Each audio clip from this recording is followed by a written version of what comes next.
నిరుద్యోగులకు సర్కార్ ఇచ్చిన హామీలు తీర్చమని ఈరోజు నిరుద్యోగులు రోడ్డుకితే హుక్కుపాదం మోపుతుంది ప్రభుత్వం. గతంలో కూడా మనం చూస్తుంటే నిరాహార దీక్షలు చేశారు, తర్వాత ముట్టడులు చేశారు. సో ఇవాళ టీఎస్పీఎస్సీ అదే టీజీపీఎస్సీగా మార్చిన సర్కార్ దగ్గర వాళ్ళ మొర వినిపించుకోవడానికి ముట్టడికి యత్నిస్తున్నారు నిరుద్యోగులు. ఒక్కసారి మనం ఆ విజువల్స్లో మనం చూస్తున్నాం.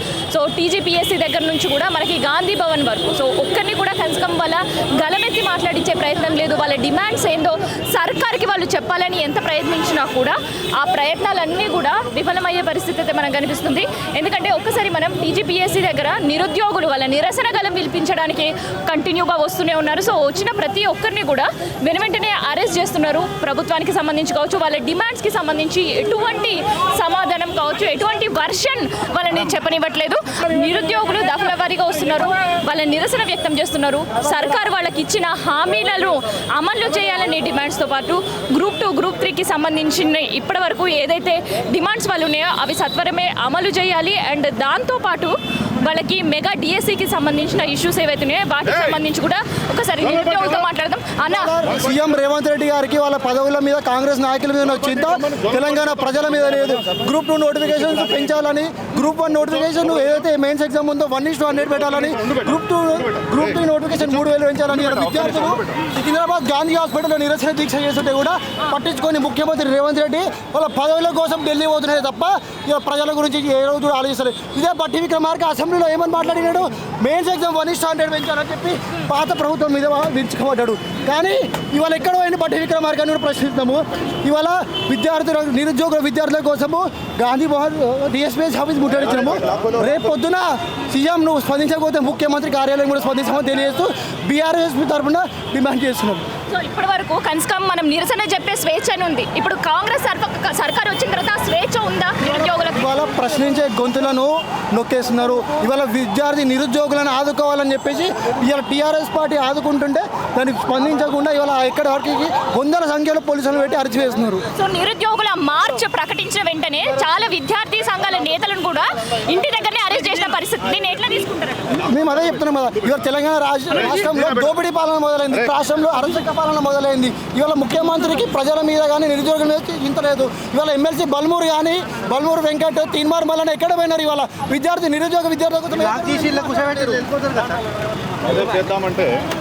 మనం చూస్తున్నాం కదా, నిరుద్యోగుల సంబంధించి వాళ్ళు ఇవాళ మార్చ్ ప్రకటించడం జరిగింది. అయితే కేవలం ఈ రోజు మాత్రం కాదు, దాదాపు ఒక వారం రోజులుగా కంటిన్యూగా తమ విన్నపాలు గవర్నమెంట్ వరకు చేరే వరకు ఒకరు ముట్టడికి ప్రయత్నం చేస్తే ఇంకొకరు ధర్నాకి, ఇంకొకరు నిరాహార దీక్ష చేసే పరిస్థితి. దాదాపు 9 రోజులు కూడా మనకి విద్యార్థులు నిరుద్యోగులు వీళ్ళందరూ కూడా ఒక ధర్నాకి తీసుకున్నారు. అండ్ దాంతోపాటు నిరాహార దీక్ష దాదాపు 9 రోజులు చేసినా కూడా ప్రభుత్వంలో ఎటువంటి స్పందన లేదు. సో ఆ స్పందన లేకపోవడంతో మనం చూస్తున్నాం కదా, టీజీపీఎస్సీ దగ్గర ముట్టడికి యత్నించారు. సో ఎవరిని కూడా టీజీపీఎస్సీ దగ్గర ముట్టడికి యత్నించిన ఒక్క నిమిషం పాటు కూడా టీజీపీఎస్సీ దగ్గర నించునే పరిస్థితి ఇవ్వట్లేదు. సో నిరుద్యోగులు ఎవరు వచ్చినా వాళ్ళు బ్యాచ్ల వారిగా వచ్చి వాళ్ళ నిరసన, వాళ్ళ డిమాండ్స్ ఏందో అట్లీస్ట్ మీడియాకైనా తెలిసే ప్రయత్నం చేస్తున్నా కానీ ఎక్కడ కూడా వాళ్ళని ఒక్క నిమిషం కూడా ఆగనియే పరిస్థితి.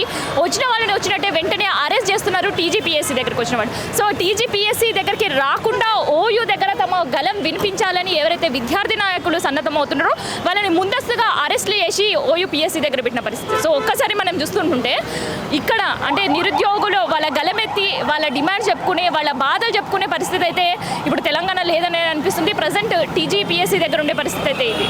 సో ప్రజెంట్ నేను జర్నలిస్ట్ కావ్య, ఇక ప్రజెంట్ నేను టీజీపీఎస్సీ దగ్గర ఉన్నా. సో ఒక్కసారి మనం టీజీపీఎస్సీ దగ్గర సిచ్యువేషన్ చూస్తుంటే గతంలో టీజీపీఎస్సీకి తన విన్నపాలు వినిపించుకోవాలన్నా విద్యార్థులు కావచ్చు, నిరుద్యోగులు కావచ్చు వచ్చి వెళ్ళేవారు. కానీ ఇప్పుడు మనం చూస్తుంటే ఇనుప కంచెలు టీజీపీఎస్సీ దగ్గర భద్రతా వలయం మధ్యలో టీజీపీఎస్సీ ఉందనే చెప్పొచ్చు. అయితే ఈ భద్రత అంతా ఎందుకు అంటే దాదాపు 2 రోజుల క్రితం నుంచే మనం చూస్తుంటే నిరుద్యోగులకు సంబంధించిన గళం చాలా స్ట్రాంగ్గా వినిపిస్తుంది. ఒకరు నిరాహార దీక్షతో తమ వినతి సర్కార్ వరకు చేరే వరకు ప్రయత్నం చేస్తే ఇంకొంతమంది నిరుద్యోగులు ధర్నాలు, రాస్తారోకోలు చేస్తున్నారు. సో ఇప్పుడు మనం చూస్తుంటే టీజీపీఎస్సీ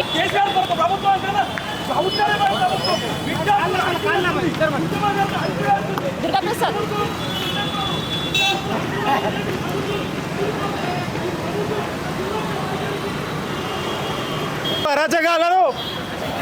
ప్రభుత్వ అరాచకాలను అనధికార అత్యవసర పరిస్థితిని ఇక్కడ గ్రూప్ 2 పోస్టులు పెంచి తక్షణమే సీఎం గారు స్పందించాలని చెప్పి కోరుకుంటున్నాము.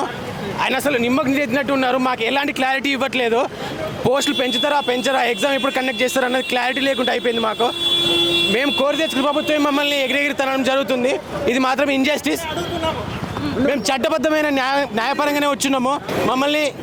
న్యాయపరంగానే మా డిమాండ్ని మీరు ఆలోచించి ఒక సొల్యూషన్ ఇవ్వాలని చెప్పి కోరుకుంటున్నాం. అంతే తప్ప మేము సంఘ విద్రోహ శక్తులు అయితే అస్సలు కాదు. మేము మా డిమాండ్ని మీరు ఆలోచించి పరిగణ తీసుకోండి. సో ఇది సిజిపిఎస్సి దగ్గర ఉదయం 9 గంటల నుంచి కూడా ఇదే ఇష్యూస్ రైజ్ అవుతుంది. ఎవరిని కూడా వాళ్ళ గలమిప్పి మాట్లాడించే ప్రయత్నం లేదు. అండ్ నిరుద్యోగుల నిరసన కూడా ఇప్పటివరకు సర్కారు స్పందించలేదంటే అసలు నిరుద్యోగుల పరిస్థితి ఎట్లుందనేది మనకు అర్థమవుతుంది.